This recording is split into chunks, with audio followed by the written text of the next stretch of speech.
Am I the a-hole for refusing to help my sister out financially even though I can't afford to? I, 34, female, am the eldest of 9 siblings. My sister, Sarah, 24, and I aren't close. I love all of my siblings, and I'm close with all of them, except for her. Growing up, she wouldn't introduce me to her friends and would refuse to acknowledge me at family gatherings over the years. In short, she was distant with me but not my other siblings. After I moved out of my parents' house, Sarah and I grew further apart and didn't see each other except at family functions. She would ignore my attempts at reaching out and or including her in anything that my other siblings and I did together. She didn't come to my wedding. I didn't even know that I'd gotten divorced until 2 years later.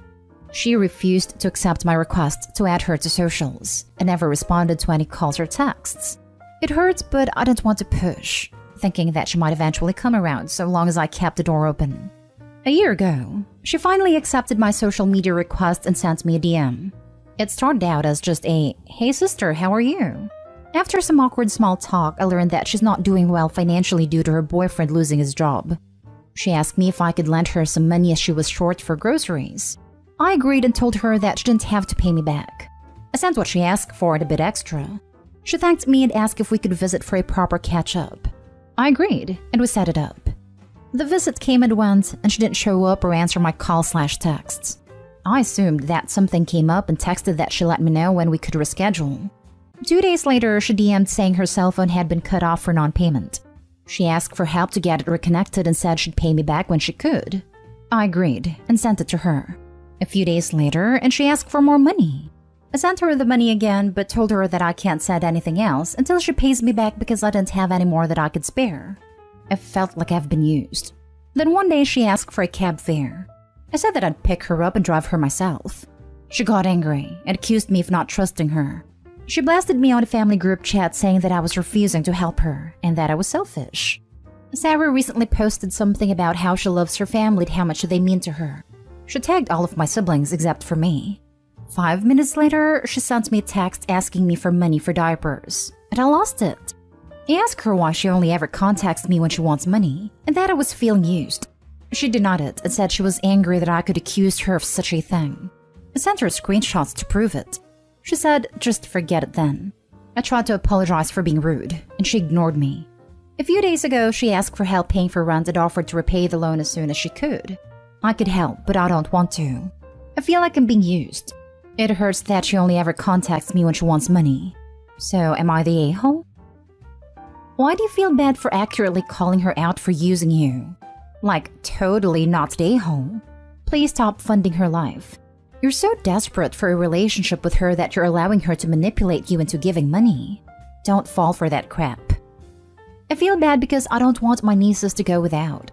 My family and I try to look out for one another without getting into each other's personal lives or finances without invitation.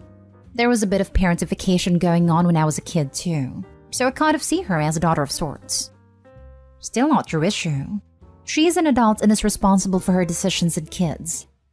She is using you. Try reading what you just wrote, but pretend a friend wrote it. Often we are too close to a situation to see the truth. Don't give her any more money. Best of luck to you. I am huge into family, but not to the point of being used. You are the oldest. Stop being passive and get a straight answer by asking straight questions. Start asking the other siblings what her problem is. Why is she leaving you out and excluding you? Make this a family issue since Sarah keeps reiterating that she is into the family. Info, I feel like we're missing something big here. Do you know why Sarah's always been so distant with you? I think it's because she and I are so far apart in age. I don't really know, to be honest. Not the a-hole, but refusing her could put you in a bad situation with the family. Have you talked to your family about this? Maybe point out that she blatantly left you out of her post about family and show them your receipts of her only contacting you for money. I've talked with a sister and brother that she's closest to about it. They said they talked to her, but that I should just let it go and stop trying so hard to win her affection. They said that I need to just stop sending her money. Apparently she used to hit them up all the time until they cut her off financially, and said that she's a grown woman who can and should take care of herself. There's your answer. Cut her off.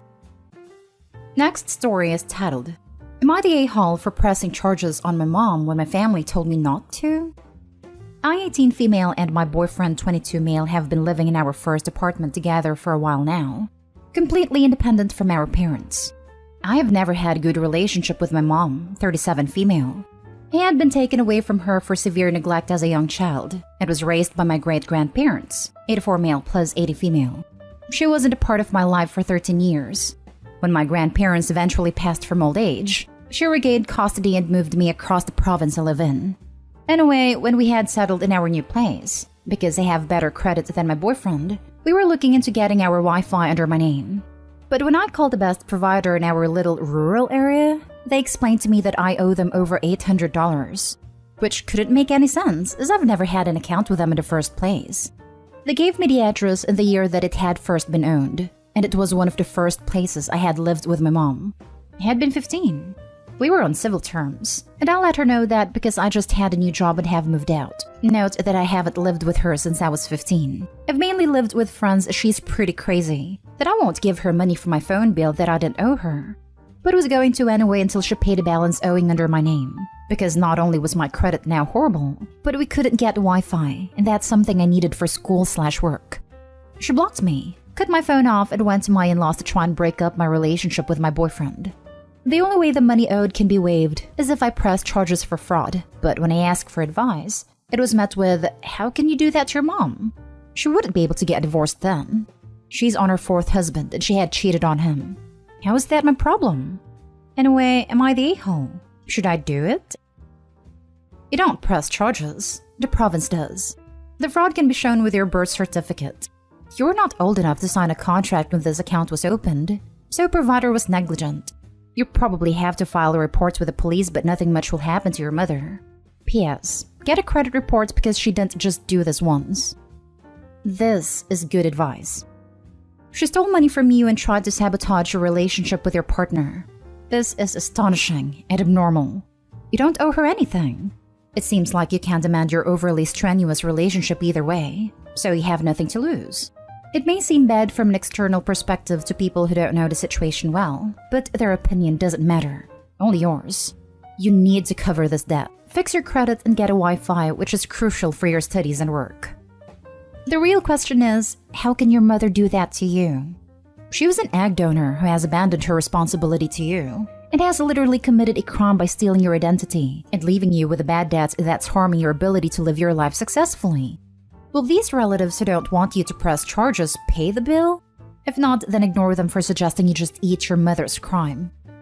If the mom did it here, how many more lines of credit/accounts did she open in Opie's name? Continue with the charges. She does not have your best interest in mind.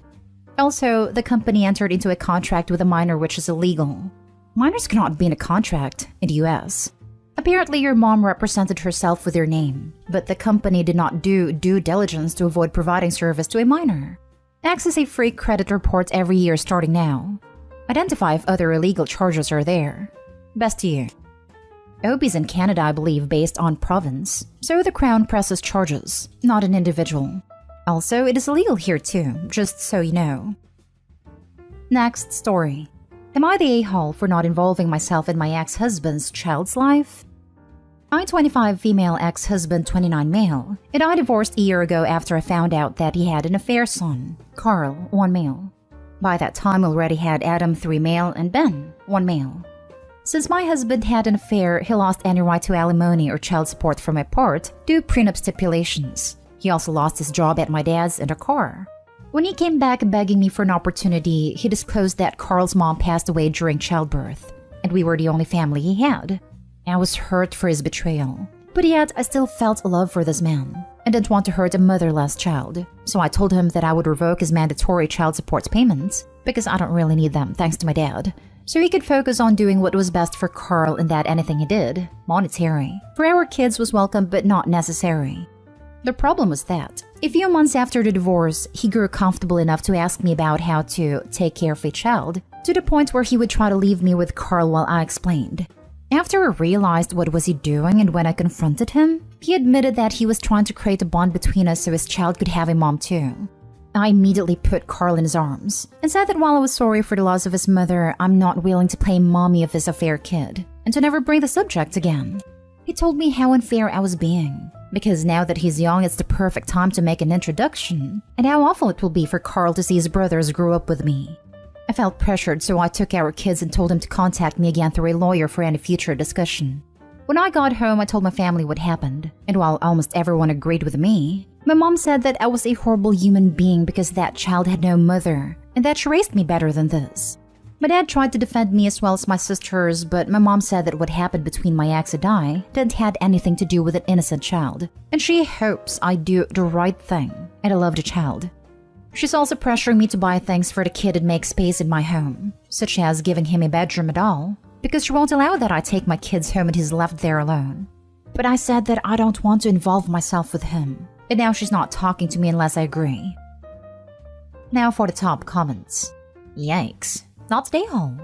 Girl, I'm throwing you a parade for your fantastic boundaries and compassion. The dude broke your trust and your heart, and then took advantage of your gracious decline of child support. His decision to have an affair behind your back and then insist you be responsible to mother the child is abhorrent. Your mom sounds like she is grieving that he's no longer her son-in-law and wants everything to feel like a family again. She probably figures since the other woman has passed away, all harm is bygone, and now everything can go back to the way it was. That's absolutely not the case. It's absolutely on your ex-husband to parent the child, which probably has him beside himself with the responsibility he resents. The child's loss of a mother is tragic, but no reasonable person could believe that your presence could right that wrong. His mother has passed away, no one can replace her. His dad cheated on you and has flat out admitted to manipulating you multiple times to make his life more convenient. The baby deserves better 100%, but that doesn't obligate you to put up with worse. Maybe your mom should adopt him. That child is nothing more to you than every other motherless child in the land. Suggest, sincerely, that your ex get busy and find a loving and gentle new wife who wants to be a mother to his child. There are lots of women out there who would be interested. My infertile friend actually married a widower with 3 kids, and admitted it was as much to be a mom as to be a wife. Several years in, they are very happy. I disagree the child is nothing to her. It's her children's sibling. This is a stickier situation than it could be because their half-brother is going to feel left out. Is that her problem to fix? No. She's not a-hole for boundaries, but I can't help but feel for a kid that's gonna see his brothers go spend time with mom when he doesn't have one. Dad could use that time to make his son feel special, or he could be an A. That's not Opie's responsibility at all, but my heart hurts for that kid, and I get her mom's point. Hopefully as they get older, she might allow sleepovers if the older two ask for him to come over, but she wouldn't have to. It would be noble of her to do it on her own volition, but Dad is being sneaky and a jerk about things. I see your point, sort of, but not really. Why should a woman and her kids be forced to even know or ever meet the children the man sires on mistresses, one-night stands, or affairs? Sure, they're siblings in the sense of a man's DNA. Why is that even important? Why can't they be thought of as a sperm donor's other offspring? Why all the sibling stuff? NTA, NTA, NTA. I'm horrified at your mom's suggestions. It's an affair child for crying out loud. How would your mom feel if your dad suddenly came home with an affair child? Not very good, I'd suppose. It would ruin the family, I presume. Now, your kids are still young, but if they were any older and they understood this, they probably won't be very welcoming of this kid too. You are not a saint, and you do not owe that child and your ex anything. No, no, no. Even if the child did nothing wrong, why do you have to live with the proof of your ex's infidelity? It would take a toll on you and affect your emotions. How would your mom feel if your dad suddenly came home with an affair child? She would probably take him in. My mom herself is an affair kid. She says that not having someone loving you or accepting you is horrible, and that I'm in a position to help because the baby's young, motherless, I have the time and money, so I have to do what's best. Now for the last story. Am I the a-hole for telling my nephew it's not his birthday? My daughter's 7th birthday was yesterday. We went by my mom/her grandma yesterday for dinner, cake, and gifts. My brother and my nephews were there too, and daughter gets along well with her cousins. My mom has this birthday crown that she has the kids wear when it's their birthday. One of my nephews, 5, asked my daughter if he could wear the crown for a little bit. She agreed. Then when we were doing cake, he asked her to help her blow out candles. She said sure. I kinda looked at my brother, hoping he'd say something to his son, but he didn't. Then when we were giving my daughter her gifts, my nephew, who still had a crown on, asked my daughter if he could help her open her presents. I stepped in and said, "No, it's her birthday, not yours. Let her open her gifts by herself." My nephew seemed kinda pouty. Thing about my daughter is she's too nice sometimes, and has a hard time if she thinks saying no will hurt feelings. This seemed like one of those times. Later, my brother said nephew was just having fun. It wasn't that big of a deal. The brother and his wife let him open their gifts on their birthdays, and he knows they're not his gifts to keep. I said, yeah, but that's you, an adult. She's a kid and should get to celebrate her own birthday without sharing it. My brother said I'm teaching my daughter to be mean. Am I the a-hole? He is teaching his son that he always has to get his way and be the center of attention. 5 is plenty old enough to realize that other people matter, and not every day is about them. His kid is being raised to be entitled. Wait till he tries that at a school friend's birthday party. This happened at a party when my daughter was in kindergarten. One of the attendees had an absolute screaming meltdown because she was not allowed to blow out a birthday child's candles, nor open the presents. Turned out to be the child my daughter had talked about all year who was always throwing tantrums. We did not invite her to my daughter's party that following summer. Not a day home. You're teaching your daughter it's okay to say no and have boundaries. A nephew needs to learn how to hear no and respect boundaries. This is important. Opie, I don't want to put the fear of God into you over an interaction between 2 cute little kids, but do not let your brother teach your daughter that saying no is being mean. Jesus freaking Christ. This is so important. Not stay home. Teach your daughter that saying no is her right and doing so is not mean, no matter how bratty her cousin is. Also, give the girl back the birthday crown for crying out loud. Who does that?